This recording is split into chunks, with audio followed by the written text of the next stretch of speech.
Bonjour tout le monde, bienvenue à un nouvel épisode de SPCR TV. Mon nom est l'agent Étienne Michaud du service de la police du Cégep de Rimouski. Aujourd'hui, dans cet nouvel épisode, on va apprendre un peu comment ça fonctionne quand on intervient sur une scène de crime. Il y a beaucoup de détails à passer, beaucoup de choses à faire. Fait qu'on va voir comment ça fonctionne quand on est le premier intervenant sur une scène de crime. Je vais être accompagné de l'agent Marquis, lui qui est un spécialiste dans ce domaine-là. On va aller le rejoindre dans son véhicule de patrouille, il nous attend. Il va nous expliquer un peu comment ça fonctionne, puis on va passer la journée avec en espérant recevoir un appel sur lequel on va devoir aller répondre à un appel pour une scène de crime. Fait que restez à l'écoute. Chaque intervention compte, chaque décision aussi. SPCR TV, c'est un regard franc sur les pratiques policières d'ici. Enquête, analyse terrain, technologie et dialogue avec la communauté. Des capsules courtes, vraies, pour comprendre, agir et protéger. Bonjour à tous, on est présentement dans le véhicule 50 avec l'agent Marquis, avec Sylvain aujourd'hui. Est-ce que tu peux te présenter un peu, t'expliquer ton background, puis c'est quoi ton rôle au SPCR? En fait, je suis l'agent Marquis, je suis spécialiste en scène de crime, ça fait quelques années que je fais ça. Puis c'est ça, là, je vais essayer de recevoir un appel en ta compagnie pour qu'on puisse en faire une ensemble. Ok, c'est bon. C'est sûr que dans une scène de crime, on sait qu'il y a beaucoup de détails à connaître, il y a beaucoup de manœuvres à faire. Est-ce que tu peux expliquer un peu les principes de base de savoir quand on est sur une scène de crime? Ben, je peux t'en parler d'un, c'est le principe d'échange de regards. Ça, ce principe-là, ça consiste, tu sais, quand l'individu va rentrer sur la scène de crime, puis qu'il va, exemple, voler quelque chose, ben, il va forcément repartir avec quelque chose de l'endroit. Puis lui, il va aussi laisser quelque chose qui lui appartient, qui est propre à lui-même, exemple un cheveu, sur l'endroit en question. Ok, c'est bon, vraiment intéressant. Dans le fond, ça, c'est un principe qui tous les spécialistes savent, c'est de quoi qui est vraiment d'important à savoir quand même sur scène de crime. Oui, effectivement, ça va nous guider là, dans la façon qu'on fait notre scène de crime, ça va aussi nous permettre là, de bien examiner les endroits qu'il faut pas toucher, exemple les endroits qui ont été exploités. Ok, c'est bon, merci beaucoup. Ouais, mais c'est pour ça, Alexis, c'est vraiment intéressant. Là, tu peux expliquer un peu qu'est-ce qu'on va faire pour l'instant?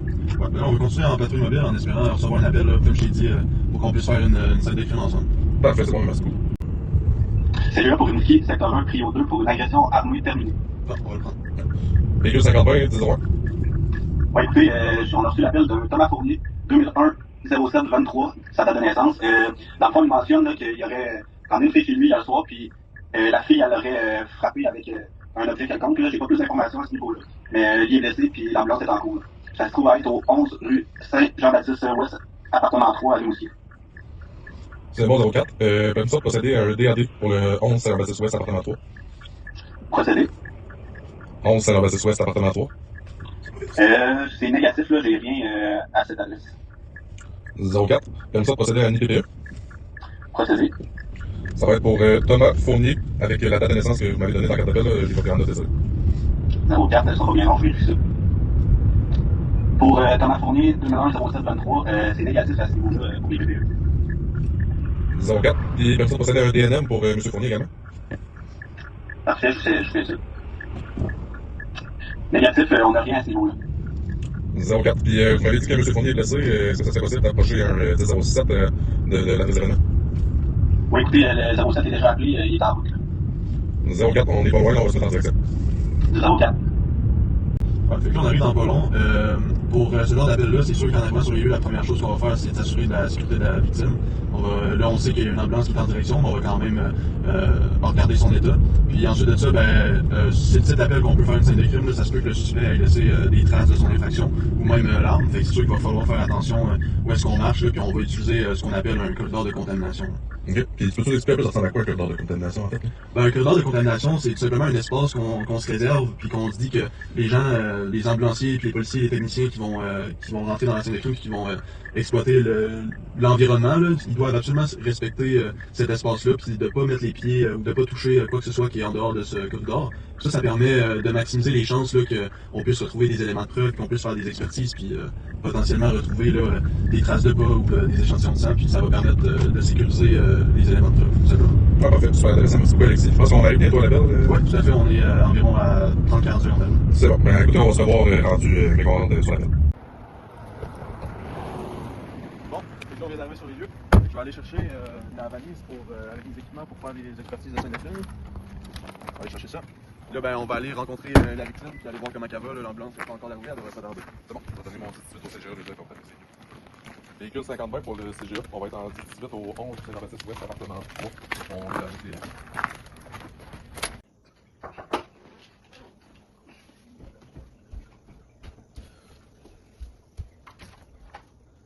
Bonjour, c'est Marquis, je suis accompagné de l'agent Michaud, puis on est ici là, concernant l'appel qu'on a reçu. Ouais, c'est ça, écoutez. C'est ça. Est-ce qu'on peut rentrer? Ouais, nous ça. Est-ce que vous pouvez nous expliquer comment ça s'est passé? En fait, moi j'arrive du bar. Là, là j'ai rencontré une fille au bar, puis on a passé la soirée ensemble. Là, on a eu 20 soins, mais là elle est venue ici. Puis là, c'est ça s'en venait un peu plus sensuel. Là, puis là, je me suis en allé sur le divan là-bas avec elle, puis là on se frenchait là. C'est toujours arrivé. Ouais, c'est ça. Mais là, j'étais peut-être un peu intense, puis j'ai mordu la lèvre en frenchant. Mais elle n'a pas aimé ça. Fait que là, elle s'est mise à saigner, puis là-bas il y a encore du sang. Là. Elle s'est mise à saigner, puis là, elle a pogné sa bouteille de bière, celle-là, puis elle m'a frappé ici au visage. Là, là j'étais un peu sonné. Ouais, ça, vous sentez comment, là? Vous êtes Ben là, je suis sûr que je suis un peu alcoolisé, j'ai pris un verre de trop, mais j'étais étourdi, là, ça a fait assez fort. Là. Fait que là, c'est ça. Puis elle, tu sais, dans le fond, elle commençait à être embarquée sur moi sur le divan, puis elle commençait à lever son chandail.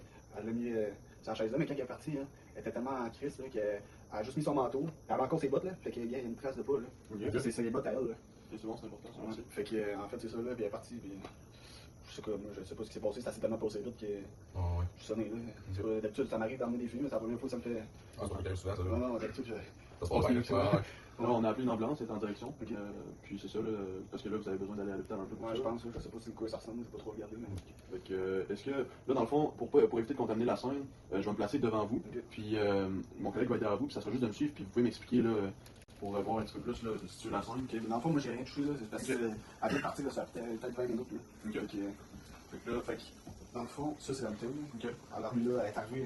Là, vous étiez dans le coin de divan ou là? Non, ici. Ok, ici. Ici, puis moi, j'étais à côté, là-bas, sur le dossier, puis là, elle est embarquée sous moi.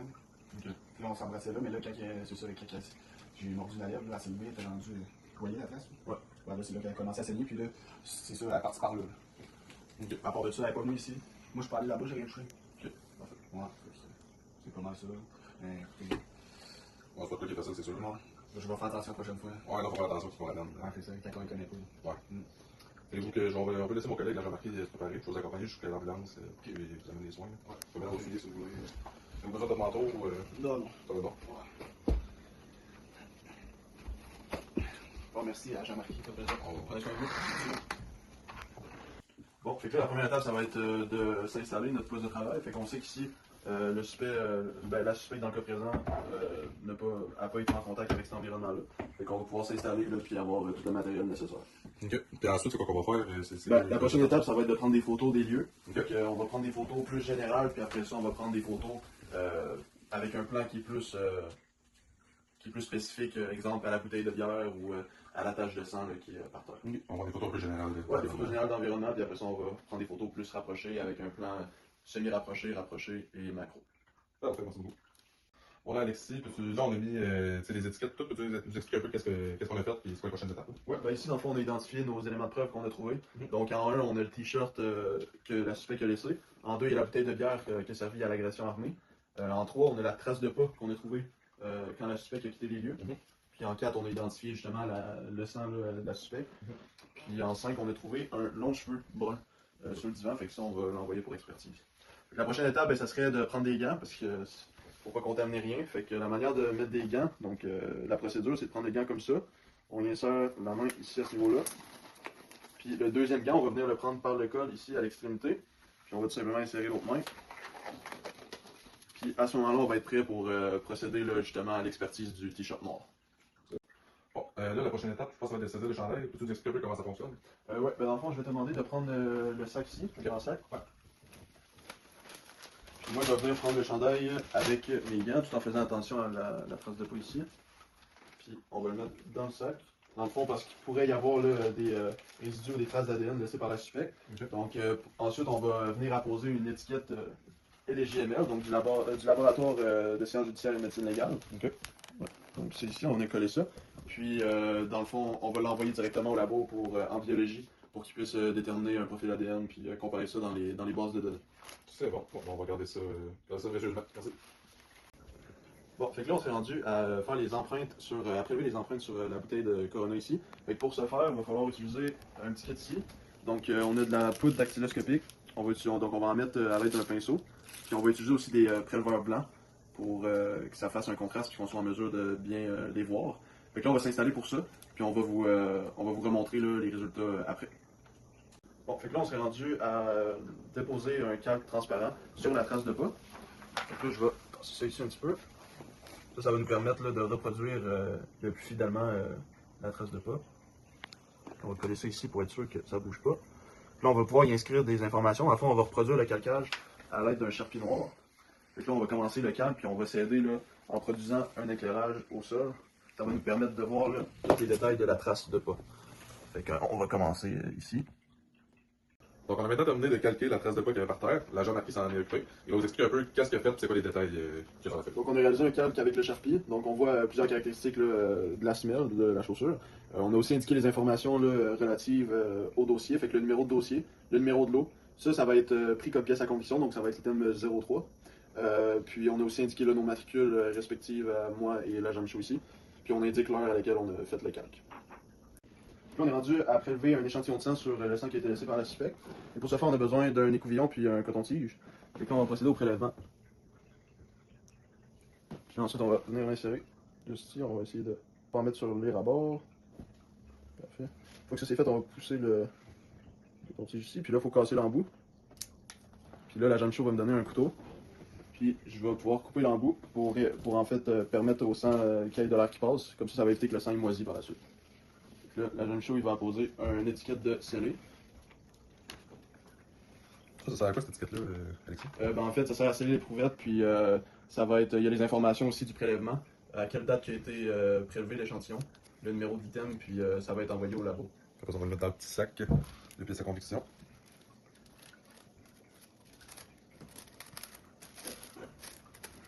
Puis ça va être complété, on va pouvoir amener ça à la salle de pièces à conviction. Bon, donc là, on va procéder à la saisie du cheveu qu'on a retrouvé sur le divan. Juste avant ça, l'agent Michaud va nous montrer là, comment on plie une feuille, parce qu'il faut servir d'une feuille blanche pour le prélèvement d'une. Donc la première étape, on plie ça en deux dans ce sens-là. C'est important que ce soit égal.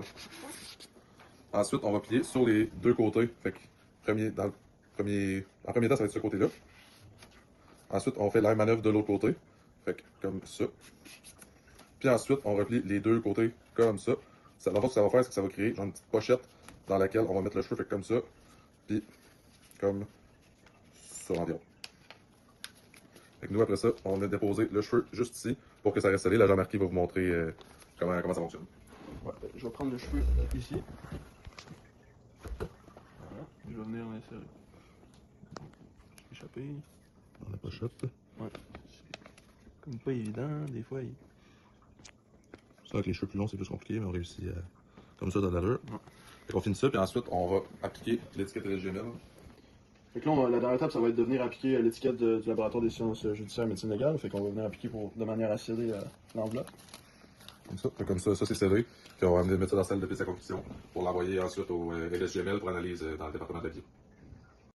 Donc, on aurait pas mal terminé sur les lieux sur la scène de crime. Là, il va falloir enlever nos gants. Fait que la manière d'enlever les gants, c'est vraiment simple. C'est juste, on prend le milieu de la paume ici. On va tirer pour enlever le gant. On prend comme ça. Puis ensuite, on va rentrer notre pouce en dessous du gant ici pour faire une genre de petite pochette pour que l'autre gant rentre dedans. Puis comme ça, on ne se contamine pas. Puis on ne touche pas à la partie extérieure qui a touché aux substances qu'il y avait sur la scène. Fait qu'une fois que nos gants sont enlevés, on a pas mal terminé. Alexis, c'est quoi les étapes qu'on a faites avant de s'en aller? Dans le fond, c'est sûr qu'on a ramassé tout le matériel qu'on a utilisé, puis on a replacé, on s'est assuré de quitter en replaçant les lieux comme qu'ils étaient quand on est rentré. Puis tous les items qu'on a saisis, donc ils vont tous se retrouver dans la salle des pièces à conviction. Puis le responsable de cette salle-là, ben, s'il a à déplacer une pièce, il va remplir un formulaire, puis ça va permettre de faire respecter la chaîne de possession, puis savoir en tout temps le chemin des pièces. Ben, merci beaucoup. Fait que c'est tout pour l'épisode d'aujourd'hui. Merci de nous avoir écoutés. On va avoir une deuxième partie bientôt pour les formulaires. Ça va sortir des prochains jours. Donc, merci et bonne journée à vous. Donc, le premier document qu'on va retrouver, c'est des calepins de notes. On a le calepin de moi et d'Alexis. Là-dedans, on va retrouver un peu, en gros, qu'est-ce qu'on a fait durant l'intervention, qu'est-ce qu'on a observé. Ça va nous servir à garder frais dans notre mémoire qu'est-ce qu'on a vu. Puis aussi, ça va nous servir d'être mémoire. Mais si on allait témoigner à la cour, puis ça va aussi servir de preuve justement durant le procès. Dans le fond, le rapport d'événement, c'est on va parler du truc coupe, fait qu'on va savoir c'est qui, ça s'est passé quand, comment, puis où. Fait que c'est pas mal ça pour le rapport d'événement. Sinon, pour le rapport complémentaire, c'est ça, on va encore retrouver le truc coupe, puis on va voir la narration des faits. Fait que dans le fond, comment que l'événement s'est passé plus précisément, puis avec plus avec plus d'informations à propos de ce qui s'est passé. Fait que le contrôle des pièces à conviction, c'est un formulaire qui sert à consigner là, en fait les pièces à conviction. Puis on va aussi retrouver les heures là, qui ont été saisies. Puis chaque élément de preuve va avoir son étiquette de contrôle pack. Fait que cette étiquette-là, ben, c'est propre à chaque item. Fait qu'on fournit une courte description, on met le numéro de l'eau, puis on met l'heure aussi, puis la date à laquelle on a saisi, puis la quantité aussi. Fait que là, il y en a un pour chaque, la bouteille. Il y en a un pour l'échantillon de sang, le cheveu aussi. Ça, c'est la demande d'expertise latente. Dans le fond, les empreintes qu'on a prélevées sur la bouteille, ils vont être envoyées, puis ils vont être analysés, comparés avec ceux de la victime. Puis ça va être aussi comparé là, dans les banques de données. Fait qu'il y a deux banques de données, la Banque nationale de données génétiques, puis la banque de données criminalistique aussi. Bon, ici, on a le croquis. Dans le fond, c'est une représentation proportionnelle des lieux de l'événement. Là-dessus, on retrouve les pièces de l'endroit, hein, puis on retrouve aussi les éléments là, qui a été saisi sur les lieux et représenté par les numéros là, sur le croquis. Ensuite, on retrouve les demandes d'expertise SGML. Donc, dans l'intervention, on a saisi quelques items. À commencer, on a saisi un échantillon de sang, de la trace de sang qui a été retrouvée dans le salon. Ça, dans le fond, on va l'envoyer au LSGML expertise pour essayer de créer un profil ADN, puis les comparer aussi dans la banque de données génétiques, la banque de données criminalistique. Fait que tout ça, ce formulaire-là, ça sert à expliquer un peu au LSGML qu'est-ce qu'on souhaite qu'ils fassent avec les systèmes qu'on leur envoie, puis qu'on leur explique aussi c'est quoi les systèmes. Fait qu'on, ici, on a l'échantillon de sang, le t-shirt, puis aussi le cheveu qui a été retrouvé. Puis ici, c'est un résumé de l'événement, de qu'est-ce qui s'est passé pour que les GML soient en contexte un peu de l'événement. Ça, dans le fond, c'est le relevé photo. Fait que c'est toutes les photos qui ont été prises sur la scène de crime. Fait qu'on y va, on part avec des photos plus générales, puis on y va de plus en plus précis. Puis après ça, ben, on a toutes les photos là, sur les expertises qui ont été faites sur la scène de crime, là. Fait que c'est pas mal ça pour le relevé photo. Donc, finalement, je dirais pour ma part, ce que j'ai le plus aimé du cours, je dirais que c'est le calcage des traces de pas. C'est de quoi que j'ai encore de la misère, puis c'est de quoi que je vais m'améliorer dedans, mais c'est de quoi qui m'a appris que faut que je travaille ça, puis c'était quand même intéressant. C'est de quoi qui est pertinent pour les enquêtes. Chapeau. Ouais. Moi, dans le fond, ce que j'ai aimé, c'est vraiment le fait que l'aspect vraiment pratique du cours. Fait que dans le fond, c'est ça, comme dit le calcage de pas, que ce soit les empreintes ou, non, non, non, ou tout ça. Il n'y avait pas tant d'examens sur papier, je veux dire. Puis ça, j'ai bien aimé que c'était plus un côté pratique. Ben, moi, ça vient rejoindre un peu ce que Shampoo il dit. Mais moi, c'est plus tu sais, qu'on avait des devoirs puis qu'on allait les faire à l'extérieur. Puis on mettait ça en pratique. On se familiarisait aussi beaucoup avec les formulaires qu'on devait remplir dans le cadre du métier de policier patrouilleur. Fait que moi, c'est ça que j'ai aimé. Puis ça a développé ma aisance là, avec les divers formulaires. Moi aussi, là, l'aspect pratique, c'est de quoi que j'ai vraiment aimé dans ce cours-ci. Point de vue pratique, ce que j'ai aussi vraiment aimé, moi, c'était vraiment le prélèvement des empreintes digitales là, sur les divers objets. Puis c'est de quoi qui m'intéresse pour plus tard, là. Euh, Fait qu'en gros, c'est pas mal ça pour ce qui est de ce que j'ai aimé du cours. Ben, ça fait le tour du vidéo. Ben, merci de ton visionnement, Stéphane, puis bon temps des fêtes.